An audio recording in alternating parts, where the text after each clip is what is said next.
श्रृंखला तो ऑलरेडी भारत जीत चुका है, तो फिर आज शाम के मुकाबले में भारत को क्या करना चाहिए?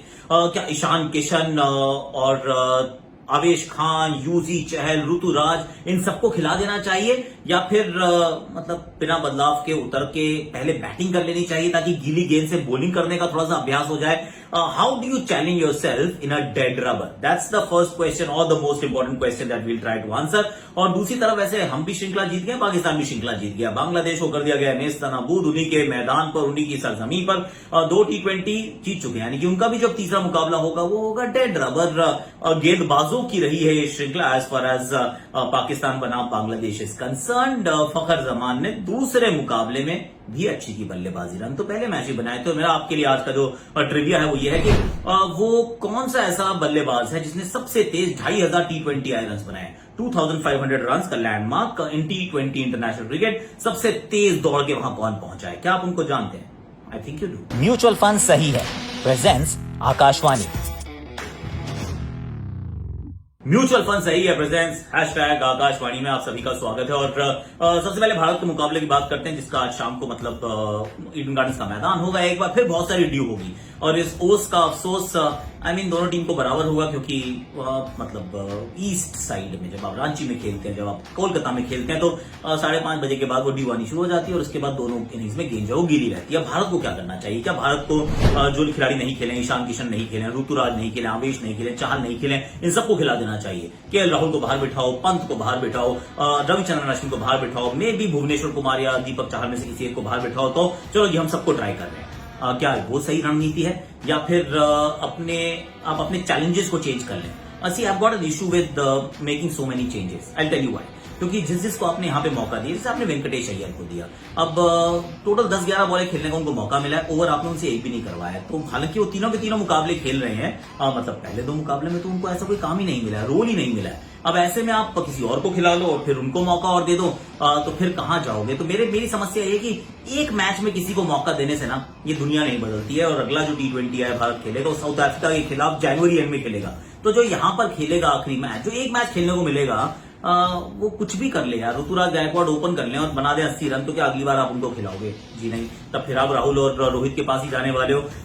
अगर ऋषभ पंत की जगह ईशान किशन कोई मतलब कमाल के झंडे गाड़ दें एक मैच में, तो क्या ऋषभ पंत को ड्रॉप कर दोगे? जी नहीं, वो भी आपके नहीं बदलने वाले हैं। तो माय प्रॉब्लम है इसकी, जो एक एक मैच के आप मौका देते हो ना, ये एक्चुअली मौका नहीं है यार, ये मतलब वो हाथ में टॉफी से पकड़ाने वाला काम है, जिसमें खिलाड़ी का कुछ ज्यादा लाभ होता नहीं है। पर एक मेरी और सोच है कि अगर अपने आप को आपने चैलेंज करना है, नए टेम्पलेट की तरफ देखना है, तो अभी तक क्या हो रहा है कि आप जो बाद में चेस करते हो तो स्कोर बोर्ड डिसाइड करता है कि आप किस रफ्तार से भागेंगे। अगर आप पहले बैटिंग कर लें, अगर पहले बैटिंग करेंगे तो 210 बनाने होंगे, फिर आप अलग टेम्पलेट में खेलेंगे, अलग अंदाज से खेलेंगे। That's another way of challenging yourself. Team वही खिला रहे हैं आप, ऑलमोस्ट आइडेंटिकल टीम खिला रहे हैं, लेकिन अब अपने आप को चैलेंज कुछ अलग अंदाज में कर रहे हैं, क्योंकि डेड रबर में अपने आप को कहना मोटिवेट करना, एक्सटर्नल मोटिवेशन नहीं है। आप ऑलरेडी ट्रॉफी जीत चुके हैं, तो इंटरनल मोटिवेशन ये हो सकते हैं कि आप अपने जो चुनौतियां आप उनको बदल दीजिए। So I am actually tilting towards that, I am not towards कि भाई आप सारे चेंज करके देखिए और फिर एक एक मैच सबको दीजिए, टोकन उनको दे दीजिए, टोकन वापस ले लेना, क्योंकि 2 महीने बाद है अगला T20 आए। मैं क्यों कह रहा हूं ऐसा?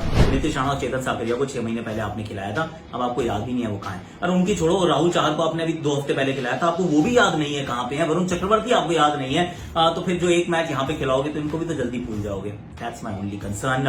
पर ये मुझे पूरा यकीन है कि अगर रोहित राहुल दोबारा खेलते हैं, भारतीय बल्लेबाज जो भी खेलेगा, ईडन गार्डन्स की पिच एकदम सपाट होने वाली है, 10-12 छक्के लगने वाले हैं और बल्लेबाज बता देंगे कि चाहे म्यूचुअल फंड या क्रिकेट की पिच हो, लंबे समय तक टिके रहना ही सही है। अब जरा चलते हैं, जरा पड़ोसियों की बात कर लेते हैं। पाकिस्तान ने क्या किया है? It was an interesting game actually, क्योंकि जिस तरीके का मैच रहा है, आई विल टेल यू कि एक तो लो स्कोरिंग गेम्स हो रहे हैं, आफ्टरनून में मैचेस हो रहे हैं, लो स्कोरिंग गेम्स हो रहे हैं। बांग्लादेश की पहले बैटिंग आ जाती है। फर्स्ट मैच में तो फिर भी चलो एंड तक मैच गया, आखिर में धीमी धीमी बल्लेबाजी करते करते बांग्लादेश ने आखिरी 4 ओवर में लगभग 50 रन बना दिए और फिर 4 ओवर आउट कर दिए पाकिस्तान के पावर प्ले में। और फिर अंत में बड़ा इंटरेस्टिंग मैच था, जीता पाकिस्तान, लेकिन इंटरेस्टिंग मैच था। दूसरा match was absolutely one sided event, क्योंकि 108 तो कुल रन बनाए थे 120 गेंदों के खेल में। ठीक है, माना ये पिच थोड़ी सी धीमी है, थोड़ा सा बैटिंग डिफिकल्ट है, पर 108 रन, बॉलिंग बहुत अच्छी थी भाई। शाहीन शाह अफरीदी 4 ओवर में 15 रन देके 2 विकेट उन्होंने चटका लिए। मोहम्मद वसीम जूनियर 3 ओवर में सिर्फ 9 रन दिए, 1 विकेट उन्होंने चटका ली। 2 विकेट शदाब खान, 4 में 22, 4 में 25 मोहम्मद नवाज, 3 में 13 हारिस रौफ पकड़े रखा है, एकदम गला दबा लिया सामने वाली टीम का। अब ऐसा आप कर लेते हैं तो फिर जीत जो है वो आपके बहुत बहुत करीब आ जाती है। श्रृंखला ये भी जीत गए भाई साहब, क्योंकि यहाँ पर अगर मैं देखूं तो एक तो मुझे महमूदुल्लाह रियाद से थोड़ी परेशानी है। ऊपर बैटिंग करो यार, you are their best batsman. अभी तो शाकिब भी नहीं है, मुशफिकुर भी नहीं है, तमीम इकबाल भी नहीं खेल रहे, तो फिर आप तो 3 या 4 पे आ जाओ ना, 5-5 पे आप खुद आते हो। आगे से लड़ाई लड़नी है, पीछे से लड़के आप नहीं जीत सकते हैं। That's my one problem with Mahmudullah Riyadh. I feel he is a brilliant batsman, लेकिन काम उतना अच्छा कर नहीं रहे हैं बतौर वो कहते हैं रिस्पॉन्सिबिलिटी लेने वाला। अब पाकिस्तान बाबर आजम की ये ट्विन फेलियर हो गई, पिछले मैच में भी आउट हो गए थे, इस मैच में भी आउट हो गए। रिजवान ने चलो अपने आप को रिडीम किया, पिछले मैच में बड़ा लैकलस्टर थे, पर इस मैच में 39 रन बनाए हैं 45 गेंदों में, पर दैट वाज रिक्वायर्ड की शुरुआत में विकेट गिर जाए, आप संभाल लीजिए, फिर फखर जमान आते हैं और बहुत अच्छी बैटिंग करते हैं। एक्चुअली अब उनका ना वो समय बदल रहा है। अगर आप सेमीफाइनल देखे 50 बनाया था, उसके बाद पिछले मैच में भी 34-36 बनाए थे, इस मैच में तो 57 बना दी 51 गेंदों में। रन बॉल से थोड़ा सा ज्यादा, क्योंकि अंत में आपको कहां पहुंचना है। See once again, you don't have to reach there at in 15 overs, and that's my problem with bilateral series. तो बायलैटरल सीरीज में क्या होता है, आप श्रृंखला जीतनी है, इसको ऐसे करके जीतो, चल जाता है। तो चाहे अभी पाकिस्तान की बात कर लीजिए, अभी कोई टेम्पलेट अभी सेट नहीं हो रहा है, राइट, क्योंकि लगातार खेल रहे हैं, इससे मुकाबले होंगे, कोई फायदा नहीं, कोई आगे ढूंढेगा नहीं, कोई पीछे नहीं। अगले साल की ऑलरेडी रैंकिंग जो डिसाइड हो चुकी है, तो ये एक बड़ा फर्क रहता है। But Fakhar Zaman was brilliant, so was Rizwan, और पाकिस्तान इस मुकाबले को जीत गया है। 1 विकेट मिली मुस्तफिजुर को और 1 विकेट मिली अमीनुल इस्लाम को, बस 4 में 30 दिया अमीनुल इस्लाम ने।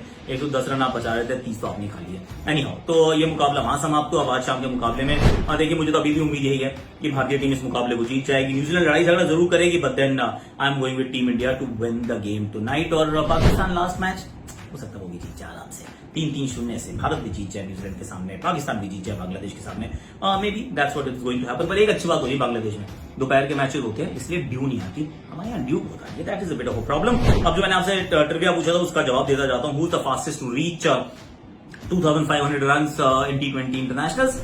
बंदे का नाम है भाई बाबर आजम। बहुत अच्छी बल्लेबाजी कर रहे हैं, थोड़ा सा धीमा जरूर चलते हैं, पर दैट इज अनदर थिंग कि अब वो देखते हैं कि पाकिस्तान क्रिकेट यहाँ से डेवलप होकर कहाँ जाती है। क्योंकि जो दुबई में किया, जो मतलब यूएई में किया इस वर्ल्ड कप में, इट वाज एब्सोल्युटली सेंसेशनल। पर अब यहाँ से आगे का रास्ता, मे बी शोएब मलिक आपके साथ नहीं होंगे, हो सकता है प्रोफेसर हफीज साहब के साथ ना हो, ईयर डाउन द लाइन हो सकता है। इसका मतलब कि बाबर आजम को थोड़ा सा और अग्रेसिव अंदाज में खेलना पड़े। Lots going to happen with Pakistan cricket as well, and the cricket is actually on the rise, which is great. Australia भी तो आने वाली है। पर आज के लिए इतना ही। आपको लाइक करना, आपको शेयर करना है, अपने प्रोफाइल में पिन करना है, कमेंट सेक्शन को भर देना, और सबको ये बताना है कि पूरे क्रिकेट की जो कहानी आती है वो कहां आती है। म्यूचुअल फंड सही है प्रेजेंस #आकाशवाणी पर। अभी के लिए इतना ही।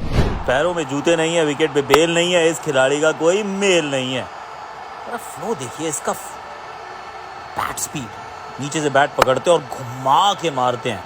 देख घुमा के देख घुमा के, कड़क लौंडा।